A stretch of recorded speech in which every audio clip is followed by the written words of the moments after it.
بسم اللہ الرحمن الرحیم۔ 75 سیر جو حضور نے لیے تھے ایک یہودی سے بطور قرض آخری دنوں میں، 75 کلو 2 من کہہ لیں، اور اس کے عوض اپنی زرہ وہ جو اوپر پہنی جاتی ہے وہ یہودی کے پاس بطور رہن رکھوائی تھی، اور آپ کی وفات کے عالم جب ہوئی ہے تب بھی وہ زرہ اسی طرح رہن رکھی ہوئی تھی۔ حضرت علی کو بلا کر آپ نے خاص تاکید کی تھی کہ بھولنا مت اس یہودی کا قرضہ ادا کرنا، میری زرہ اس کے پاس ہے۔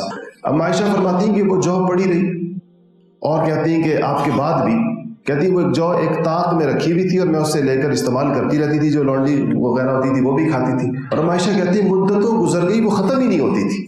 تو ایک دن مجھے تعجب ہوا کہ اتنی تھوڑی سی تو یہ تھی، تو اتنا زمانہ گزر گیا یہ ختم نہیں ہو رہی، تو چلو اس کو تولوں یہ کتنی ہے؟ کہتی جب میں نے تول لیا تو اس کے بعد وہ ختم ہو گئی۔ کہتی جب میں نے تول لیا اس کو تو اس کے بعد چند دنوں کے اندر وہ ختم ہو گئی، جب تک تولی نہیں تھی تو کہتی چل رہی تھی۔